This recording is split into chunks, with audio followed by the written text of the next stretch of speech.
For years, I used to sit there and think about certain schools, certain programs, and certain positions when it came to the NFL draft. I'm like, nah, I don't even need to bother evaluating them. It doesn't matter. They all suck. They're all overrated. They'll all be busts in the league. And I know I'm not the only one. And a kind of a narrow view of things and an ignorant view of things. And, part of the process of trying to learn from that is saying, okay, you know what? Each individual prospect absolutely must be graded on their own merits. They must be. Because if you don't do that, you end up allowing biases to cloud your better judgment, and you can be wrong, significantly wrong, on some prospects. And I think about USC wide receivers certainly being one of those positions. The Mike Williamses of the world, the Dwayne Jarretts of the world, the Steve Smiths of the world, that Steve Smith. Who else we got? Kerry Colberts of the world. Those are guys that were drafted relatively high that, need I say much more? And those are just a few of the guys. Even like a Marquise Lee, I think he was actually one guy I was a little higher on, but, you start looking at the position and the history of that position and that school, and you can start getting caught up in it and saying, they're similar in size, similar in speed, similar in traits. So if one failed just like them, then the next 1, 2, 3 that follow behind them in that same position are automatically going to fail. But when you look in recent years at some of the USC wide receivers, Juju Smith-Schuster didn't bust out. He wasn't a bust. He got himself a second contract, decent money. And now he's going to have another year where he's going to try and play for a longer-term deal. Michael Pittman looks like he certainly has some promise. He was drafted in the second round by the Colts. I go back, Robert Woods was actually a guy I was really big on, and it took him time. But by God, when he got it, he really got it, and he's become a really nice NFL wide receiver. So, looking at that school and that tradition at that position, especially the past 20 years or so, it'd be very easy, to just get caught up in the bias of, there's been so many failures in the past, but recent years have indicated that that's not necessarily the case. When I look at a guy like Amon-Ra St. Brown, so sorry about that, I'm trying to avoid some of those biases. I'm trying to avoid that because, I don't want to miss out on potentially a guy that I think could be a really good NFL player. And I think Amon-Ra St. Brown certainly can. I look at him and he fits the mold of one type of the modern NFL slot wide receiver. He's not particularly explosive. He doesn't have great, true home run speed. But I think he's a good enough athlete to where he can be a big play threat. And it comes a lot down to just how, I think, well-balanced and complete of a wide receiver he is. If I looked at a guy like Amon-Ra St. Brown, and you told me to compare him against guys like Devontae Smith and Jalen Waddle, Rashad Bateman, some of these others, this is where I really start to get into trouble because I look at him and I don't see that much fundamental difference. Obviously, Waddle is quicker and faster, more explosive.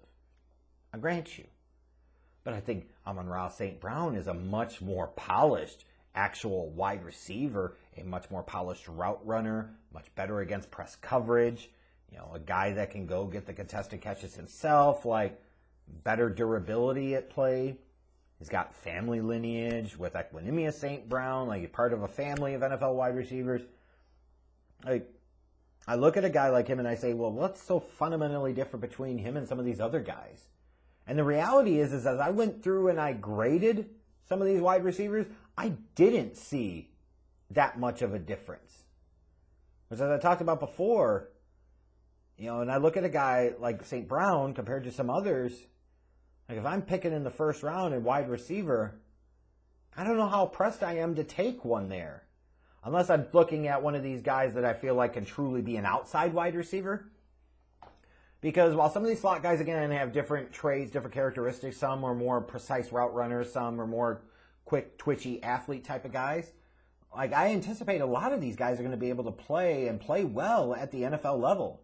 And St. Brown, I think, is certainly going to be one of them. Which is, while the speed's not the greatest, it's good enough. He's quick enough, but he's so damn fluid and smooth. He's got really good hands. He's one of the better route runners, in my opinion, in this class. He consistently demonstrated at USC that he could get separation. It wasn't just against soft coverage. Like, this was a guy that could piece together things within his route tree. This is a guy that could hit the double move. This is a guy that had a nose for being able to get that little bit of extra cushion in order to get some additional separation. He's a guy that you put the ball in his hands and he's going to be able to make some things happen. You know, reliable type of guy. I look at him and I'm like, damn. You know, like, I didn't see a ton of glaring weaknesses in Amon-Ra St. Brown's game. Like, where are they? Where are they? Yeah, he's not the biggest, but he certainly has enough speed and size. It's big enough for the role that you would put him in. I would argue in some ways that I think he could potentially even stick on the outside at the NFL level. Even though you wonder just how much that really even truly matters anymore. Some of that outdated draft thing. But he's a reliable catcher of the football. He's a guy that has a relatively expansive route tree, really good body control, good footwork, good usage of his hands. Like, when I look at him compared to some of the other guys that are slot receivers in this draft, you know, I actually like him better against press coverage. I like his ability to get off of the physical press jam coverage that he can still face even in the slot at the NFL level. You know, he's a guy that, like, I think of guys like Robert Woods, and I look at Amon-Ra St. Brown, and I see him very similarly. Maybe another guy like a Jarvis Landry. Like, if you go back and talk about Juice Landry, you talk about Jarvis Landry coming out of LSU. Odell Beckham was the more spectacular receiver.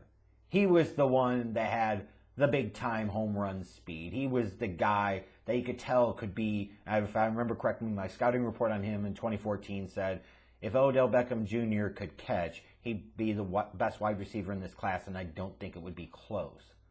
And, you know, when you look back at that 2014 draft class, there's a period of time where he was the best wide receiver in that class. Injuries, unfortunately, the past couple of years have kind of derailed him some. But you also look at Jarvis Landry. If you remember, Jarvis Landry was like a 4'7" guy coming out of LSU. And everybody thought, man, you know, he's a Bill Belichick type of wide receiver. Like, they're not going to give a shit about the speed because they're going to look at his ability to be physical. They're going to look at his route running, his consistent, sure hands, and say, you know, Jarvis Landry is a dude that's going to make it a long time in the NFL. Like, when I watched a Jarvis Landry, I said, this dude's going to make it. I know it. Like, he doesn't have that same upside as some other guys. He will in some ways outplay his draft position, but he's not the guy that you would take in the first round. But damn, you end up with him in round 2, you feel pretty good about it. I look at Amon-Ra St. Brown, and that's what I see. A polished, well-rounded receiver that may lack any truly special physical or skill traits, but is so damn good in a lot of other areas that it just doesn't matter that much.